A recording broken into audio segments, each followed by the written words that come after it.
remember thinking, why, I'm not good enough to be on this course. Everyone else seems cleverer than me. Everyone else seems, they've just can talk the talk better than I can. And I just talked myself into this feeling of inferiority and inadequacy.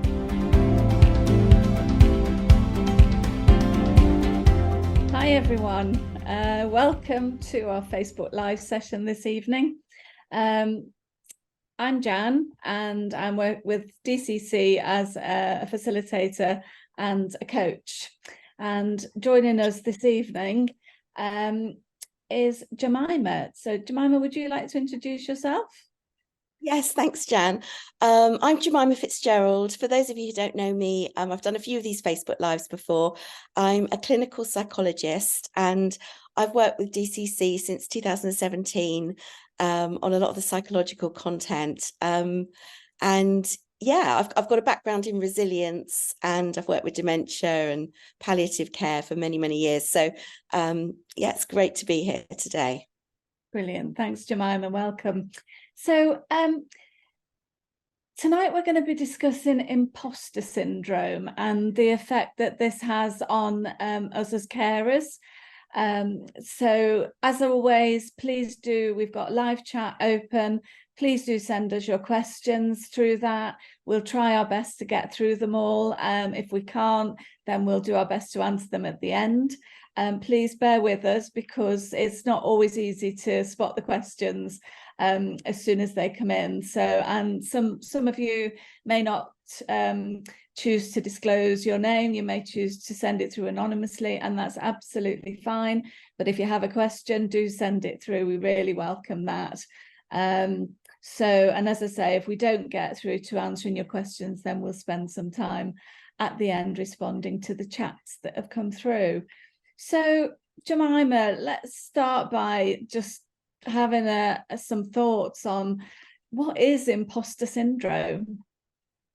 Yeah, well, so some of you watching might have heard that term before, imposter syndrome. It's quite a well-known kind of phrase or term that was actually first sort of coined in the 1970s, but you might not have heard about it. But what it actually means is that feeling that many people have had, and you might have had this too, of I'm a bit of a fraud.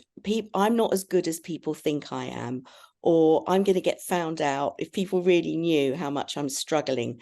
It's a feeling that's really common. It's not a diagnosable mental health condition or anything like that. It's just a phrase or a term that's used to describe the feeling of not being good enough at what you're doing, people thinking you're more capable than you really are, and it feels like you're kind of faking it and just getting by, but actually you're not doing as well as everybody thinks, and you're a bit of a fraud. And the statistics show that about 70% of people, and that's in the general population, have had that feeling at one point or another in their lives.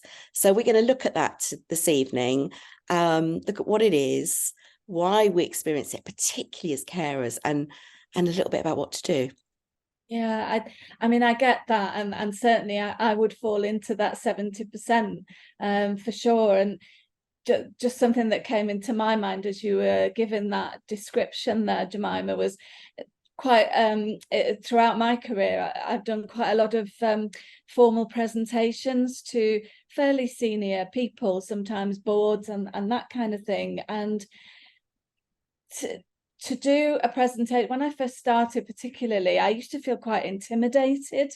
And I'd kind of feel I wasn't good enough, and that would make me nervous. And actually I had a conversation one day with a boss of mine, and she could see how nervous I was this particular time. And she said, you've just got to remember that they're here to listen to you. And the reason they're here to listen to you is because you've got something to say that they don't know and they want to hear. And I kind of thought about it again after that. I thought, well, yeah, okay, that's just about turning it on its head and looking at it in a different kind of way.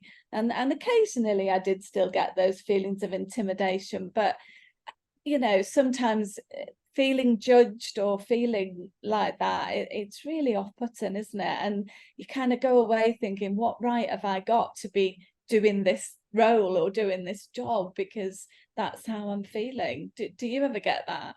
Oh, absolutely. I've definitely had periods of time in my life when I have felt like you and had that, what we're talking about, that imposter syndrome. And I remember a really kind of key time that I had that was when I was training as a psychologist.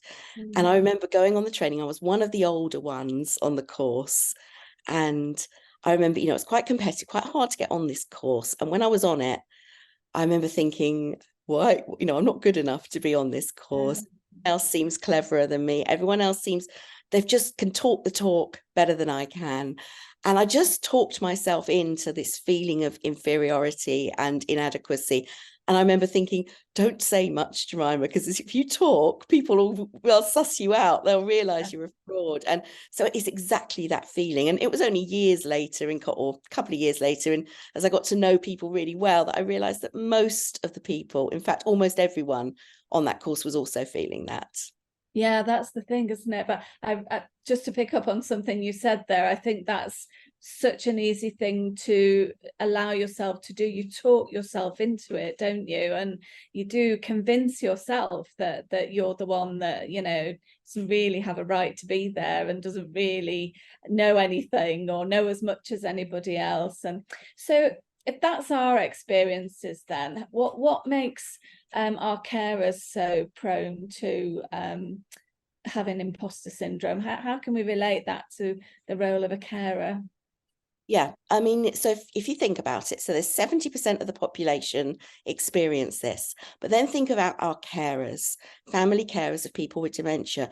Now, we know that the most likely time in anyone's life to experience imposter syndrome is when you're taking on a new challenge. So something that's new, a new role, a new course, a new challenge in life. So that's definitely carers, that you're thrown into this new thing. Feeling that you haven't really been given the right amount of knowledge. You don't really know what you're doing. You're kind of faking it a bit. Again, carers often feel that. It's much more likely to happen, be triggered when it's something that matters to you, that's important to you. If I'm not very good at, I don't know, if I go on some course on knitting and I don't really care about knitting and I don't think I'm that great, that wouldn't bother me. I wouldn't feel imposter syndrome. I don't really care. I just do it for the fun. But when it's something that really matters, we're much more likely for it to be triggered. Yeah. We also know that it's much more likely to be triggered when there's a pressure to succeed and do well.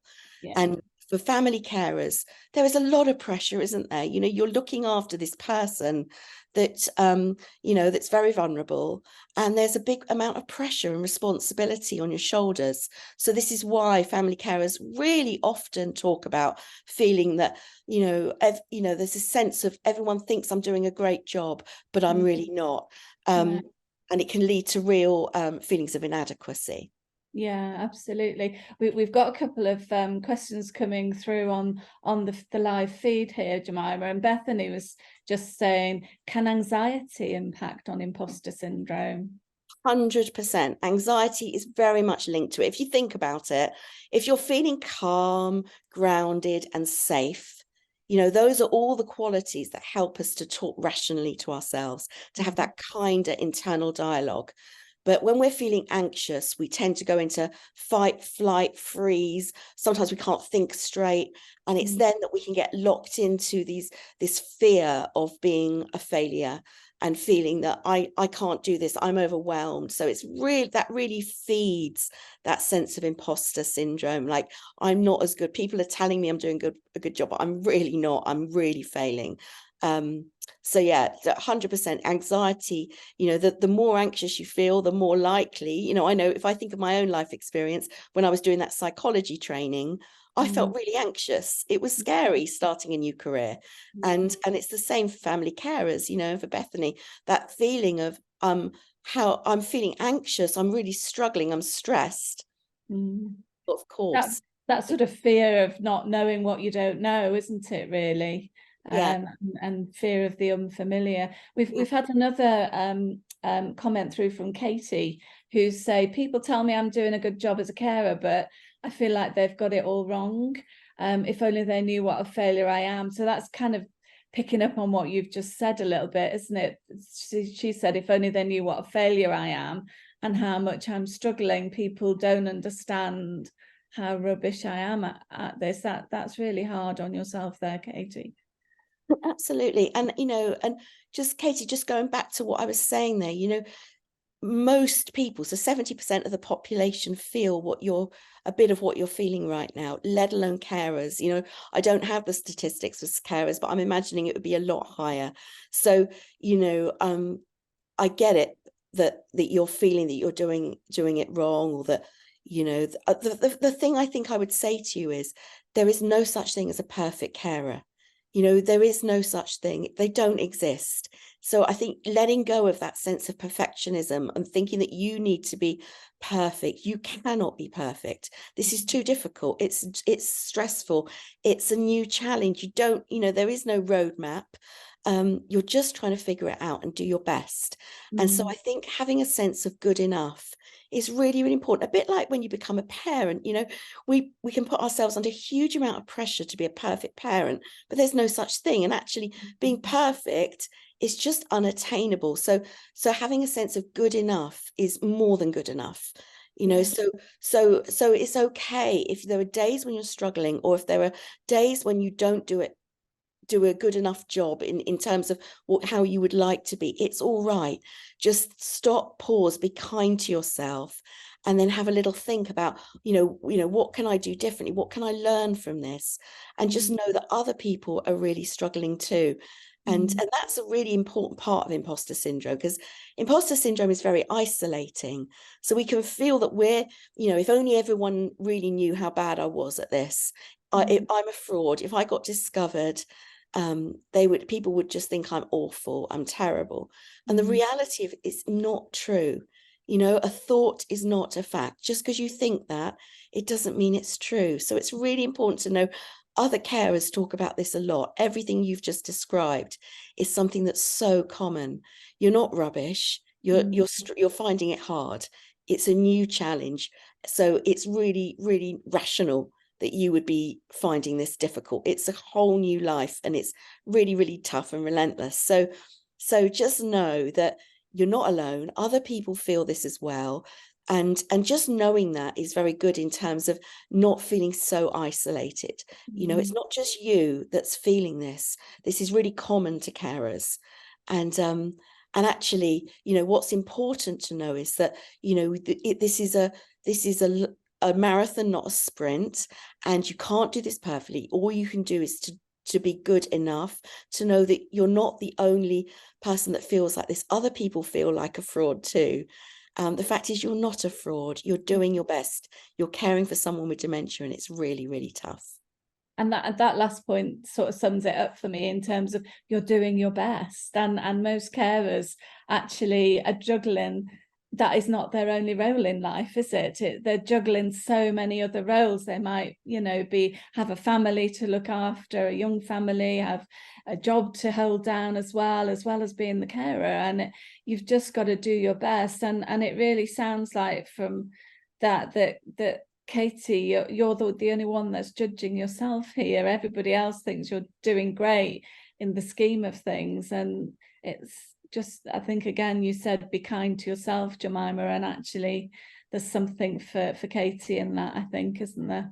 It absolutely is. And also, just sometimes we're very good, especially when we're struggling with imposter syndrome, we're very good at discounting what other people are, the compliments we get, and holding on to everything that went wrong in the day, just focusing on that 5% of the day that, that maybe went wrong or was really, really hard, and not looking at the successes. And it's really important with imposter syndrome or feeling like a failure that you are able to actually take on board. If people are telling you you're doing great and you're doing a good job, they're telling you that for a reason, to encourage you, and that they're noticing your hard work.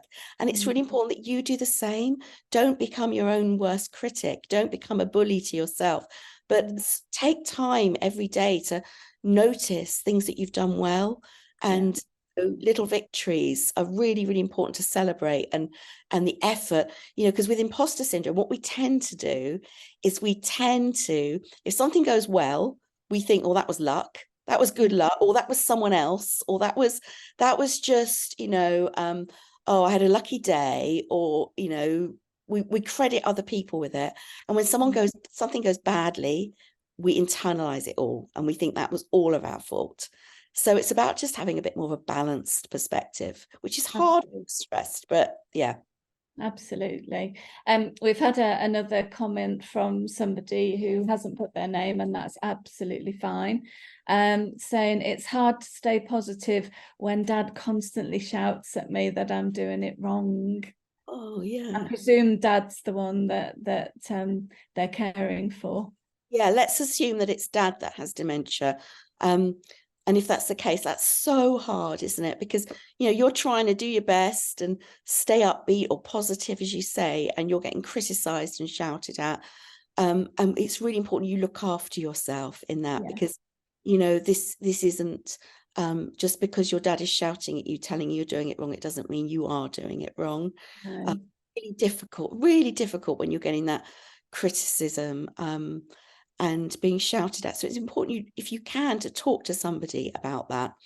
So you see else's perspective, because sometimes when you're in that really intense sort of dialogue or relationship where you're caring for dad's shouting at you, you're internalizing all of that stuff. It's really, really hard. So if you can, I would really suggest you reach out to somebody. We can talk about our carers support line at the end as well, but if possible, if there's a friend or another family member or someone that you can offload to a bit and get a different perspective. Also, just in the moment, if you can, if you're getting shouted at, take yourself out of the situation. Even if it's just into the kitchen and make a cup of tea, or go and get some fresh air and take a few deep breaths. Just get some space, some physical space between you, because I know it's really hard when you're getting that bombardment of criticism. So just take care, because it takes its toll. Absolutely. And just sticking with that same theme there, Stevens said, no matter how hard I tried when I was looking after Dad, I never felt it was good enough. And it's awful to think that you're doing your parent a disservice. Oh, Stephen, I totally get that feeling. And, how you've described that there, so many carers have said similar things to that. And sometimes it's a feeling, it's not always based on reality or rationality that, that you're doing a bad job, or that, you're not good enough. It's just, this is a really difficult situation and you can't make it perfect. It doesn't matter if you were, Florence Nightingale, it doesn't matter who you are. This is a really hard situation, and you don't have a miracle, you don't have a magic wand, you can't make this perfect. So there's often, or it's really normal to have a feeling of, I'm doing a disservice because I'm not making them better, because it's, this is an illness where things do tend to get worse. And so it's really, really tough. And please, please, please, please don't underestimate what you've done and the difference you make. The fact is, a definition of a carer is that they are relying on your support. They are relying on you. And even if you're having a bad day and, there's been tears and there's been upset, you're still trying and you're still turning up. And, that's to your credit. And that feeling of not being good enough is so common, but it won't help to beat yourself up. What does help is to talk and to be kinder to yourself, and to know that other people feel like this too. We're getting lots of reactions on the chat here. Sue, I'm going to come back to you in a little while, but I just want to stick with this theme for the moment, then we're not jumping backwards and forwards. But Carmen has just messaged in Gemima and said, my mum often tells me to go home and not to come back, and especially when I remind her that she's already fed her dog and she doesn't need another meal. So it's sort of something about maybe a little bit of, I don't know, aggression in the person being cared for, or not wanting to perhaps admit that they need that care and they can carry on as they always have, or so it's hard, isn't it, to be rejected when all you're trying to do is go around there and help. And often, when someone has dementia, they're grieving. They might not consciously be grieving. Yeah. You're grieving too as a carer, because there's so much loss involved. And a part of grief is anger, and feeling angry, and not necessarily, your mum sounds like she's getting angry with you when she's being reminded that of something that she's forgotten, or whatever. And it doesn't mean that you're doing anything wrong, but she's probably angry that she has dementia, or she's angry that people think that she's not coping. And I think it's really important to remember this. It feels personal, and it is personal because it's aimed at you, but it's not really personal. This is not your fault that this is happening.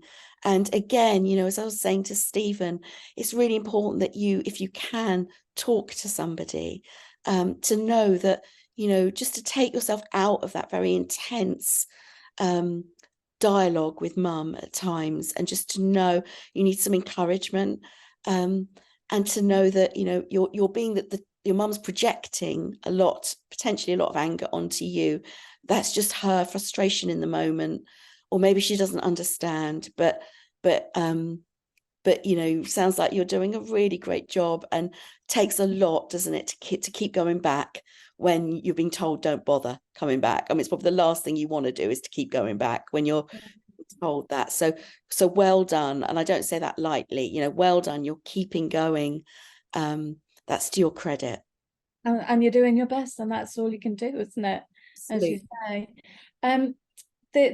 I don't want to miss Sue's point, so I'm just going to go back to what Sue was saying now, Gemima. And Sue said, this is a bit of a confidence knock, I think. So she said, getting ignored at my mum's assessment didn't do my confidence much good. No, and that's horrible, isn't it?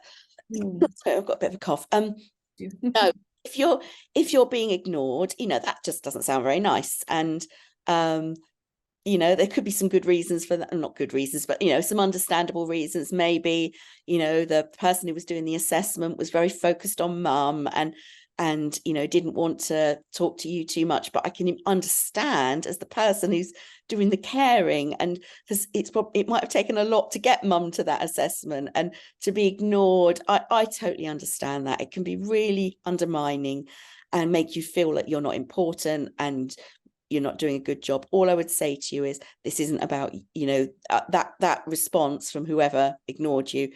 It wasn't about you. Maybe they were busy, or maybe there's sometimes when we're feeling negative and we're feeling hard, undervalued anyway, this is like there's an open wound, and something like that happens and you're ignored, and it hurts. It goes much deeper than when you're feeling great and on top of the world and life's good, and then someone ignores you and you can kind of shrug it off. But you're going to be a bit vulnerable at the moment to things. So you've got the professional answer from Gemima there, Sue, but I'm going to just share a bit of empathy that I have with you there, because it was some years ago now, but I remember sitting in on assessment with my mum, who had Alzheimer's, and the point that stuck in my mind that the person who came to do the assessment kept emphasizing was that the whole point of the assessment of mum was that mum had to answer the questions. And when you can see your mum or your dad or whoever it is there, and they're struggling to give the answer, and you so want them to give the right answer or to give an answer, and you can see their mind sort of trying to process it and can't, and they're really struggling. There's a tendency, and I think the assessors are so used to this, there's a tendency for the family members that sat there to chip in all the time and to well, come on mum, this, and just answer for them, and they don't, they say, you please, you can sit in, but please be quiet, because you answering for your mum isn't giving the true picture of your mum. It's not, we need to know, is there an answer in there or not. And so that, I don't know if that helps at all, Sue, but from personal experience, that was so I can understand why maybe if you weren't allowed to say anything, it was feeling ignored, but actually it was because the focus was totally on mum and nothing to do with you, or in my case, me. So yeah, it's difficult. It's so hard to see them struggle for the answers, and you just want to help and you can't in that sense. And also, I guess if they'd have spoken to you, you know, then your mum's attention could have gone to you as well, and it just could have got muddled, couldn't it? So it makes complete sense what you've just said. Yeah. Yeah. So Stacey, we've got a message here from Stacey, and this is a really, we're coming up to sort of towards the last few minutes now, and thank you so much for this, Stacey, because I think this is ending us on a positive note here. Not that we've not been positive all the way through, but I think from the different scenarios we've had, Stacey starts off by saying she's always suffered from imposter syndrome throughout university and her career, but ironically, it's been caring experience that's actually helped her to overcome this. So it would be so interesting to have it's a shame we can't hear you and have a conversation, Stacey, because it'd be so interesting to hear you explain a little bit more about that. I love that. And yeah, I agree with you. It would be lovely to hear more from Stacey. But also, you know, that's true in that, you know, whenever we go through really, really big challenges in life and hard things, you know, when you go through it, you know, you do learn through that experience. And we know that being a family carer of someone with dementia, you are learning things that are incredible, that, you know, actually transferable skills that into other areas of your life, you know, how to time management, diplomacy, grit and determination, self-compassion. There's so much that you're learning, and you know, for you to actually have that revelation, Stacey, and to be able to say, gosh, you know, this has actually helped me deal with imposter syndrome, to know that actually I'm incredibly capable and can adapt to any situation, which is absolutely true. If you're caring, you are adaptable and capable. So thank you for that. That's really lovely to hear.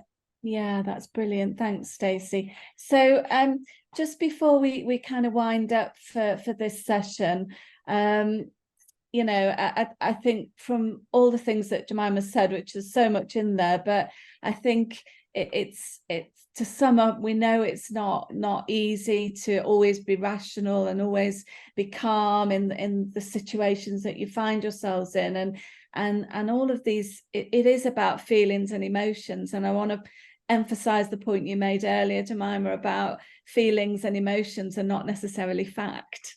And I think that was something, you know, that triggered in my mind, and I think that's something to hold on to. So if we could just end by reminding you all that we do have the carers support line that's open between 9 and 5 every day. It's free. And you'll speak directly to a member of the services team. We'll put the number in the comments, which, if you've got a pen, is 0800 652 1102, but it will go in the comments. And just to say thank you to everybody, to Stacey, Carmen, Stephen, Sue, Katie, Bethany, and whoever didn't want to put their name forward, that was fine too. Thank you for all of your comments, for a really stimulating session. And as ever, thank you, Gemima, for all your wisdom. And yeah, I think, would you like to give a final word, and then we'll say goodnight? Yeah, okay, just final word. Imposter syndrome, I guess, to say is it's really common, that feeling of I'm not doing as well as people think, or I'm a bit of a fraud, or I'm going to get caught out, I'm going to get found out. It's really, really common. It's understandable you feel like this. You're not alone. And as we were just saying, you know, just because you feel something and think something, you know, just know that doesn't mean it's based on rational facts, and easy to say, hard to hold on to, but just take a moment, just be kind to yourself, and just know you're doing a flipping good job, and it's important to hold on to that. Absolutely. Thank you. Thank you for joining Gemima and myself this evening. Take care, and I hope you can have a lovely evening. Thanks a lot. Bye. Bye. Bye.